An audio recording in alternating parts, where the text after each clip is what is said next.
Masikati akanaka, hama dzinodiwa, toda kutenda Mwari zvikuru. Tiri kusanganazve muchikamu chino patiri kupfuurira pamberi. Munowirirana neni kuti takaita 2 sessions dzatanga tiri kutaura nyaya dzeintroduction, tichibata nyaya dzenyaradzo, memorial service netombstone unveiling. Ndoda kuti ndikukumbirei kuti munozondiregererawo hama dzangu. Munhu wacho anowandirwa tikange takurukura kudaizve. Kune ma-follow up sessions anouyawo tinoramba tichiri, asi ndichaedza kuti ndiri kufunga kuti every Sunday in the afternoon tinge tiine the presentation yandinoita, but most probably pamwe inozobuda musi weMonday makuseni nekuda kwemanetwork yedu. Asi toda kutenda Mwari zvikuru kuti hatimboregeri kuramba tichipfuurira pamberi. Tinganonoka mbichana, asi tinenge tichiuya nemapresentations enyu adikani kuti tirambe tichibatsirana tichienda pamberi. So tinoda kutaura nenyaya yenyaradzo. Nyaya yenyaradzo ndo patiri nhasi. Takataura nenyaya dzerufu, dzegrief, kuti grief inoita sei. Nhasi ndiri kubata nyaya yenyaradzo. Chinombonzi nyaradzo chii? Munoona kuti kazhinji vanhu vanovhiringidza izwi irori roguma rakusanganiswa nezvimwe zvinenge zvirimo. Mukada kutarisa muculture yedu, vanhu vanoguma vakuti nyaradzo, but zviri kuitwapo zvacho kuti uone kuti inyaradzo here kana kuti tine zvimwe zvinhu zvatinenge taakuita. So pane abuse nedistortion yeword rino rekuti nyaradzo rino, but in simple terms dai kwanga kuda kuti tiri kuda kungoita come up with a functional definition of the word nyaradzo, taigona kungowirirana tese kuti the meaning can be derived out of the word per se. Kuti nyaradzo, we are talking of kunyaradzwa kwemunhu. Tiri kuda kunyaradza munhu, and anonyaradzwa munhu ari kuchema. So kana taakutaura nyaya yenyaradzo, taakungobuda nenoun iri kubva paverb rekuti kunyaradza, kunyaradzwa, but taakuchibuda nenoun, taakuti nyaradzo. Asi chatoda kuti ndionese ndechekuti pane a lot of misconceptions, a lot of distortions, and a lot of some vague meanings attached to such a concept yatinotaura senyaradzo. Muculture yedu vanhu vane tsika yekuti munhu akange afa, munozoona pamwe pacho vaakuuya vachiti tiri kuuya pari kubikwa doro rekuti tidzime tsoka dzemufi akafa. Anoda kudzima tsoka nevanhu vaiuya vachichema, taakudzima tsoka, ende zvitori nestipulated time dzinoitwa muculture yedu. Uchiona zvakare unozoona vanhu vaakudzoka vaakubikazve rimwe doro. Tiri kuuya kuti tisvike munguva yekuti taakurova guva, taakuita chenura, taakutora mudzimu kudzoka mumusha, a lot of things, but munoona zvichibatanidzwa zvese zvichida kuitwa bundled up kuti zvinge zviri kunongedza kunyaradzo. So mukati menguva emasikati ano, chandoda kungotaura inyaya yenyaradzo in simple terms, in its simplest terms, kuti tingoziva kuti as the name entails, we are talking of comforting, we are talking of probably consoling the bereaved. Dai kuri kuti tiri kutora izwi sezvariri kungotaura. So ndanga ndikutarisa ndichiona kuti kana taakutaura nyaradzo, ngatimbodzokai kuBhaibheri. Zvinotibatsira patinobuda nemubvunzo wokuti ndiani anofanira kuronga nyaradzo. Ndiani anofanira kunyaradza mumwe? Ndiani? Who comforts who? Afirwa ndiye anoti here, hama dzangu, ndiri kumukoka iwo, huyai kuno kune nyaradzo kumba kwangu. Ende kana wakoka vanhu unoda kuti vaite sei? Iwe uri kuchema, wavakokerei? Unoda kuti vakuite sei? So it's as if ndinoti mumbotora literary, ngatimbotora literary hama dzangu kuti munhu uri kuchema wombonyarara kuchema wodaidza vanhu kuvakoka, uyai mundinyararidzewo. It sounds awkward kuti uri kuti vanhu uyai mundinyararidze. Hazvinyatsi kuita zvakanaka. So it boils down kuti who should organize nyaya yenyaradzo, who calls who to a nyaradzo. Ndo patinoda kuti tiedze kubatsirana nekuonesana kuti tizive kuti are we doing the right thing, kana kuti pane pamwe patinoda kuita revisit the concept of nyaradzo as we are doing it, because it seems some of these things, some of these concepts as regard to death and the rituals of death, probably some of these things we are just trying to Christianize the cultural concepts that we have in our Shona culture. But pane patinoda kuona kuti are we doing the right thing, even if we try to Christianize them. Toda kuona kuti tiri kuita here the right thing, because isusu ndakambotaura mumashure kuti our theology is guided by scripture, is guided by tradition, is guided by reason, is guided by experience. So whatever we are doing, the canon should be the scripture. Is it scripturally acceptable? If it is, then tinofana kutarisa kuti tine here patinoona a scriptural basis of this particular concept which you are trying to pursue. So tiri kutarisa tichiona kuti tinoona kuti the concept of nyaradzo. Ndandirumbotarisa hangu ndichiti ndepapi patinonyatsa kumboona pakanyaradzwa. Ndatarisa inini kuna Job chapter 2 verse 11. After the tragedy yakaita before Job and his family, tinonzwa kuti zvanga zvakaoma, ari kuparadzirwa upfumi hwese, vana vafa, ende iye wacho akurwara, ari kuchema. Ndo patinonzwa kuti his 3 friends, Eliphaz the Temanite, Bildad the Shuhite, Zophar the Naamanite, the Naamatite, variku ndinonzwa kuti vakasvika munguva yatinonzwa kuti they set out from their homes. Uye achibva neuko, uye achibva neuko. Pakutanga pandandiri kumbozvitarisa, ndandiri kuti hazvidaro vanhu vachingobva pamba pamwe chete vachiendawo kunoona Job. But pandanga ndakuzozvinzvera ndanga ndiri kuona kuti aiwa, because unotonzwa soko raMwari richiti they met together by agreement. So vari kusangana. Tikaverenga verse 11 inonyatsa kutionesa zvakanaka, and tikaiverenga from the revised standard version inotaura kuti they came each from his own place. Havasi kubva kunzvimbo imwe chete, but each one from his own place, but by agreement kuti takuenda kunovhakachira Job. And munonzwa zvakare kuti pavari kuenda vane nyaya, vane an agenda, and vari kuenda by agreement, kutaura kuti vane pavatanga vawirirana kuti toenda rini, and patiri kuenda, what's the main purpose, what's the agenda, tiri kuenda kunoitei. So chekutanga pasimudzwa zvinhu zviri, but mukazoverenga ku New Living Translation inonosimudza zvinhu zvakada kuita zvitatu, but zvakada kufanana. Munonzwa kuti pavari kusimuka vachiti taakwenda, chekutanga they wanted to sympathize with Job. Ndo chekutanga, they wanted to sympathize with him. Chechipiri, they wanted to comfort him. Chechitatu chiri kuzosimudzwa ku New Living Translation pandanga ndichiverenga zvanzi they wanted to console him.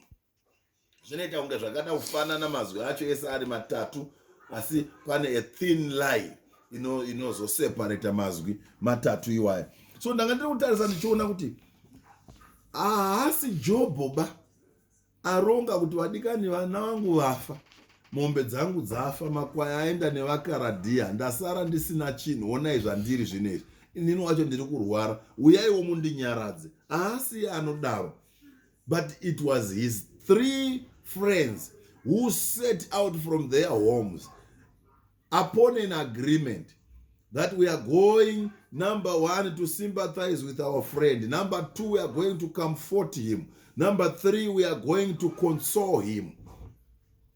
Ipapo pega panga pari kundionesa a guideline yekuti who should call who when it comes to the concept of nyaradzo. Tinofana kudaidza, anofana kudaidza, anoronga nyaradzo ndiani. Oftentimes, if we had people announcing, giving some notices pertaining to nyaradzo, tiri pamarufu motozonzwa wemhuri ndo vakuti tatoronga tawirirana kuti nyaradzo yedu tiri kuita musi wa 30, saka tiri pamakuwa pano tati tiende tichiziva. Is it proper? Is it the right way of doing it? Is it the right way of going about it? Or probably there's need to revisit that. Ari kunyaradza umwe ndiani. So ndanga ndiri kuona kuti pamwe pacho isusu sechurch tine pamwe patinovarairwa totadza kuita play a role yatinofanira kuplay, because tisu tine hama, tisu tine nhengo, tisu tine shamwari yafirwa iri kuchema, but tinomirira kurongerwa nyaradzo nemhuri. Zvazvinoreva ndezvekuti mhuri ndo yakuronga nyaradzo yotikoka, isusu totoungana kuenda kunyaradzo kuti takokwa nemhuri kuenda kunyaradzo. Ndiri kufunga kuti panoda kuti tipatarise ipopa kuti are we doing the right thing. So tinonzwa kuti vaenda vari kunoita sei just to sympathize with him, with Job. So pamwe pacho patinoti tafirwa nenhengo, tiri kuenda kunoonana nemhuri, tinofanira kuti tirongeke kuti tisu sechurch takuronga program, mumwe neumwe achibva kumba kwake, saElfazi, saBildad, saZofa, uyo achibva uko, uyo achibva uko, tosangana, and we have to have an agreement pertaining to that date, time, and what have we to offer to the deceased, to the bereaved family, the family of the deceased. Tiri kuenda tichinoitei, tiri kunoti. So it's very important for us to be very much organized and proactive, because if we delay, tinozoita reactive, tatokokwa kare nevemhuri. So ndiri kufunga kuti we are missing the mark somewhere. There is need for us to revisit the concept of nyaradzo, to say, are we doing it the right way? So panoda kuti tipatarise tichiona kuti tiri kufamba sei. Chekutanga, tasvika, business redu ndere kudi. We are going to sympathize with the bereaved family. Tiri kuenda kunomira nawo. Pamwe pacho ministry of presence inova enough testimony sympathization, sympathy. We are being sympathizing with the bereaved, nekuvapo, nekuva nawo at their time of need, tiri kumira nawo. So sympathy inogona kuzopfuurira pekuti tinogona kutora action, tinogona kuzotaura mazwi, but we have to be careful kuti tiri kumbotaura kuti. And comfort kazhinji manje yakuchiuya yakatakura mazwi. Saka ndati pane a thin line. Mukaona comfort yakuya yakatakura mazwi and yaane magestures ari kutarisirwa kuti what are we doing? Mazwi ari kuperekedzwa nechii, tiri kuitei patiri kukamfota munhu. Ndo patinoda kuziva kuti zvatinotaura zviri kubatsira kukamfota here, kana kuti in a way probably tiri kuto add salt to a wound. So it's very important for us to know what to say and how to say it. Zvakakosha izvozvo. Chimwe chatinoda kuti titaure zvakare ndechekuti pataurwa nyaya yeconsole, kana taakuenda kunoita tauya takuita console a person ari mukati mekuchema, tiri kuchema pamwe chete naye, tiri kumira naye, and patiri kuita console pamwe chete naye, tiri kuti isusu toda kumusapota paari kutadza kumira, paari kutadza kuita stand on his or her own. We are there for that particular person. So zvinobva zvatileader kuenda ku next step yandanga ndiri kuongorora zvangu ndiri kuti alright, kana zvakadaro, why are we so particular? Munoziva kuti kune vanhu vanotomirira kuti hatigoni kuita nyaradzo kana gore risati rapera. Iyoyo that's a Shona culture iri kungotransferwa and being Christianized kuti iuye, because vanoti hatigoni kuita kurova guva kana kuita chenura munhu asati asvitsa gore afa. Number one, reason yavanozviitira ingori very simple. Vari kutarisa kuti patiri kuzorova guva toda kuzoya tichivakira guva. So patinovakira guva tinofanira kuvakira guva ranaiwa nemvura, ratsindirwa, so that patinozoisa dombo harizodhirikiri futi mukati. Tichazvibata taakutaura nyaya yeTombstone unveiling in detail. But munoona kuti vanhu vanobva vamira kuti tinozoita nyaradzo pamwe chete nekuisa dombo. Vanoda kuzvibatanidza pamwe chete. Mazuva ano zvaaso prevalent kuti hatinozoita kamwe chete nyaradzo neTombstone unveiling, inobva zvanzi nememorial service. But do we really understand what we are saying, what we are talking about? Tiri kuziva here kuti zviri kurevei, and what's the implication of its concept kunesu vari kuzviita nevari kuchema vacho vekumhuri nesusu tiri kunomira nemhuri. So ndangati zvandilidha kuti tiende kunotarisa period yekuchema, kuti tinombotarisirwa kuchema munhu kwenguva yakaita sei, ende munhu anotarisirwa kuzonyaradzwa after mazuva mangani, after mwedzi mingani. Munhu anotarisirwa kuti tanyaradza munhu. Hazvinomboshata kuita nyaradzo, tiri kunonyaradza munhu. Nyaya ndeye kungoti chete tiri kumboiita sei, ndiani ari kuinitiata, ende tiri kuzozvifambisa sei. So ndangati zvandituma kuti nditarise kuti period yekuchema yakamboita sei. According to the Jewish culture, yaiti munhu anochemwa pa7 days. 7 days. Munozonzwa kuti vaichemana hama dzavo 7 days, munhu achichemwa, vamwe vanoramba zvekudya vachiramba zvekudya, achichema hama yake for 7 days. That's according to the Jewish culture.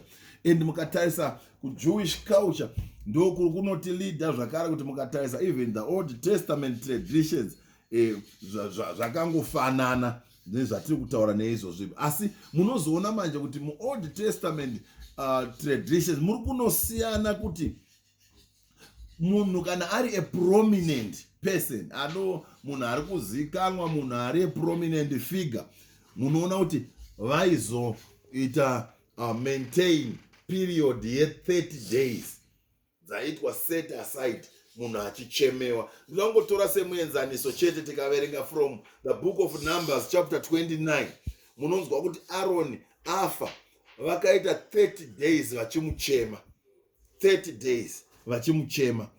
Munozoverenga zvakare Deuteronomy chapter 34 verse 8.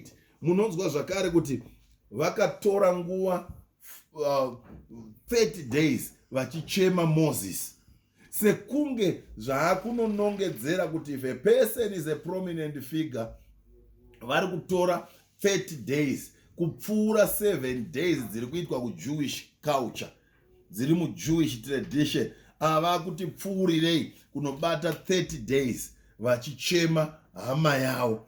And after that mourning period ndopa munozonzwa kuti vaakutanga kuita havo mabasa mamwe anoitwa. But munozonzwa manje mukazonobata kunana David uko, ndokwa munozonzwa kuti David akachema mwana wake, asi apedza kuchema akanonyaradza mwana wake, akanonyaradza mudzimai wake. Achinyaradza mudzimai wake ndopa munozonzwa kuti akapinda kwaari akazobereka, akaita imwe mhuri. So ndoda kuti muone kuti zviri kuitika panapa. Pane a particular period, a certain period, a stipulated period of time ye mourning. Then after that, kune period yenenge yakuzoita follow yekuti we can resume whatever zvatanga tiri kuita. Life goes on, life proceeds, life continues after such a great loss. So it's very important for us to know the period of mourning. Kutaura kuti tiri munguva yekuchema, but kana tazopedza kuchema tine nguva yekuenda kunonyaradza ari kuchema, kuchimutaurira kuti we are marking the end of the mourning period. Now you can gather yourself up, rise up and walk. You can move on, you can continue with life even after the loss of a beloved one. It's now time for you to gather yourself up and continue with life. Move on. We are coming here as your friends to sympathize with you, to comfort you, to console you. And we are saying it's time now to mark the end of the mourning period. You can start moving on now. So, pane nguva inofanirwa kutariswa. So, isusu sevaverengi veBible, isusu sema-custodians of the scriptural truths, tinofanira kusvika patinotarisa kuti urati zvatiri kuita zvinezvi tichiri kuzviita muchikristu here, kana kuti panapa taakungota isusu sechechi tisi taakutopushwa kuenda kunopinda muchivanhu. Because munozoona pamwe pacho patinonzi huyai kunyaradzo tinoendeswa makuseni, kuti manheru acho mhuri inenge yakaungana ine marituals airi kuita emhuri, asinei namufundisi, asinei nechurch leadership, asinei neBible, asinei nei. Imi mozongouya just to authenticate zvinhu zvaitwa muusiku manheru.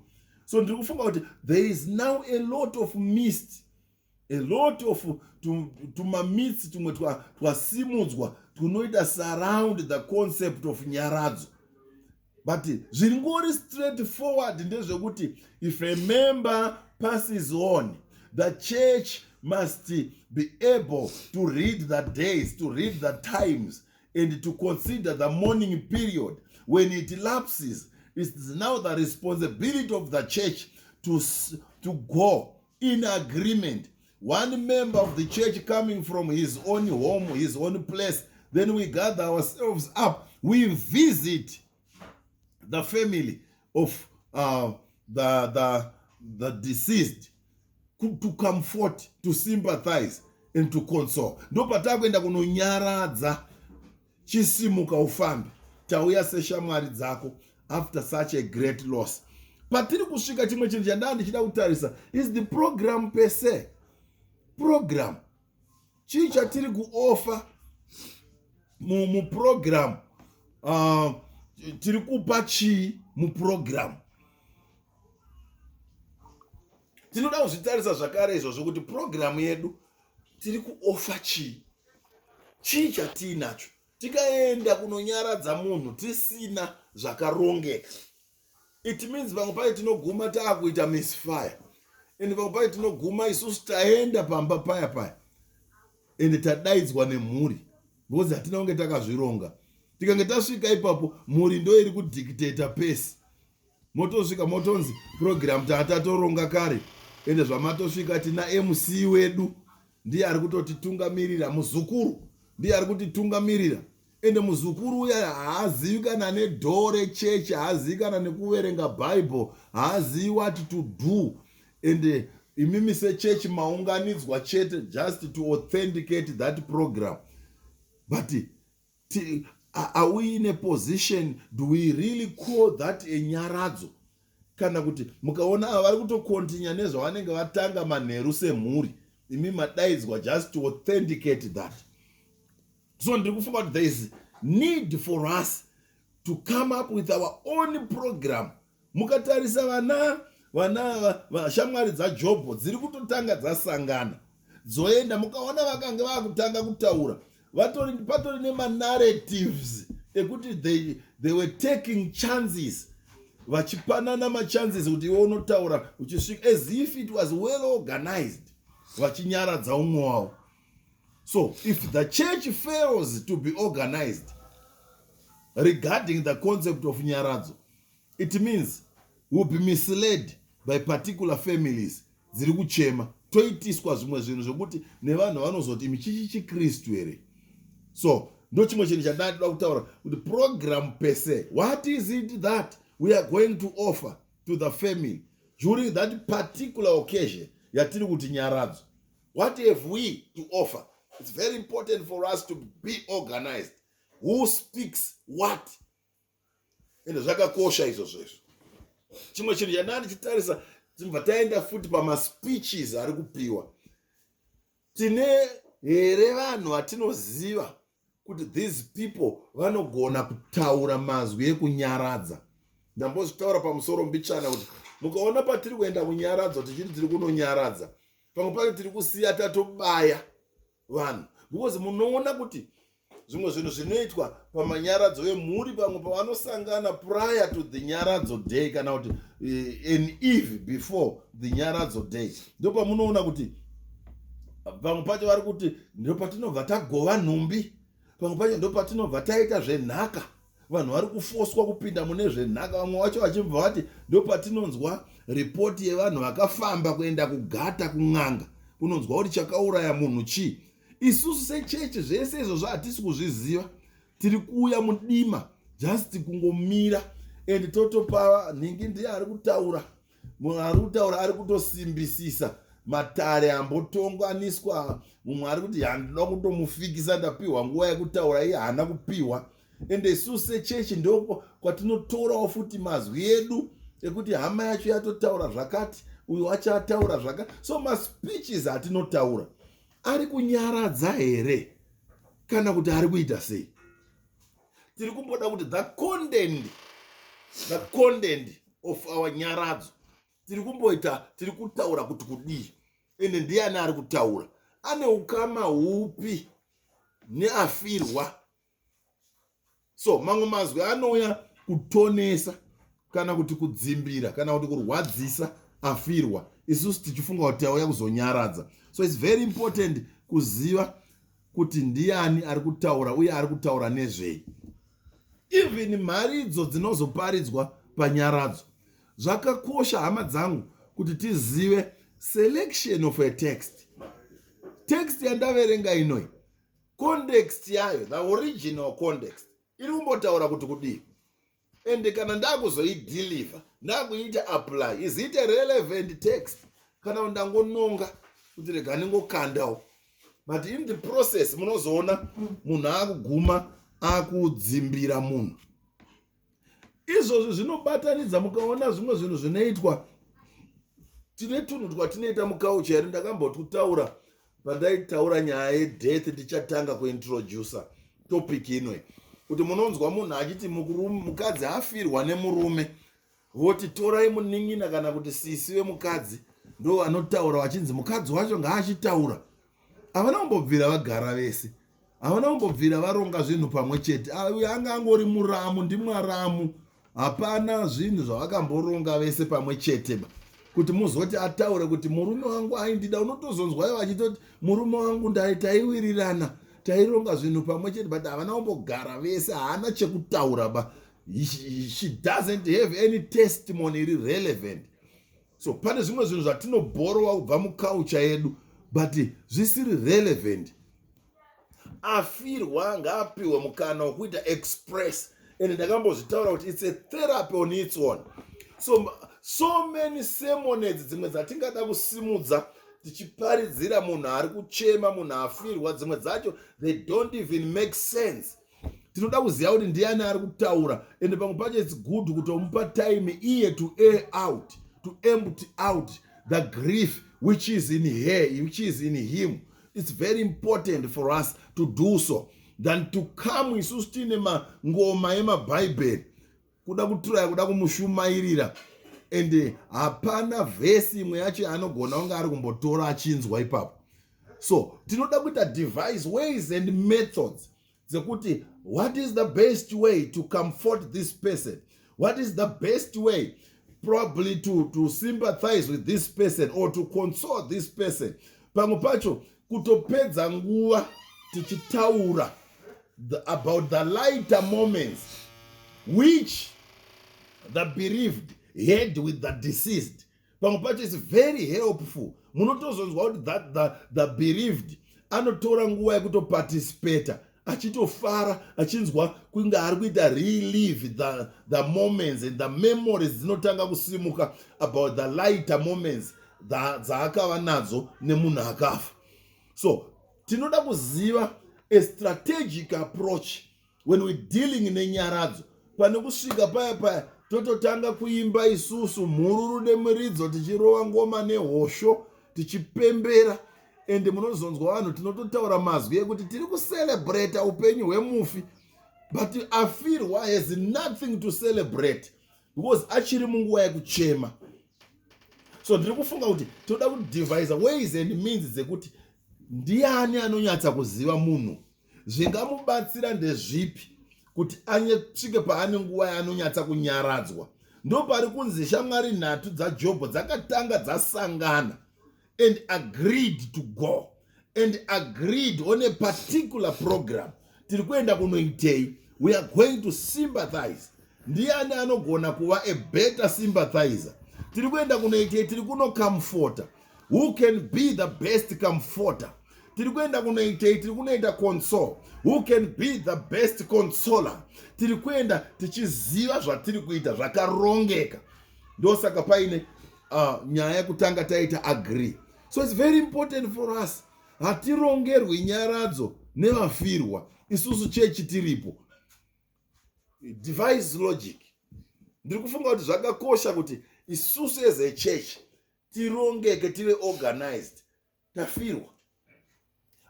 Afirwa ana umboti angoridza mhere kuti yowe ndarwadziwa ondafirwa, but sechechi tamhanya tikanomira naye tikaorganize even kuti tichamuviga sei, tichafamba sei, in consultation of course with the family. But when it comes to nyaradzo tinobva tati tatopedza sechechi, tatopedza. Mamwe machechi anobva atoti hatina nguva yekuita nyaradzo, hachechi yedu haiiti nyaradzo, totosiya zvakadaro. Taexposa nhengo dzedu kune zvechivanhu. Havaregeri kuita nyaradzo, hama dzangu, dzechivanhu. Havaregeri kuita tsika dzechivanhu kana isusu chechi tikatadza kumira paposition yedu chaipo. So we would have exposed our members kune zvinhu zvetsika nemagariro edu isusu tiripo. It's good for us as a church to guide them, because when it comes to death and the rituals of death, vanhu, death inouya yakabereka kutya. People who have the fear of the unknown. Ndakambozvitaura mumashure. So kuti tidhile nefear iyoyo yese, tinofanira kuteera each step yekudhila neloss yauya mumhuri, tichibatsirana nawo as a church and guiding them.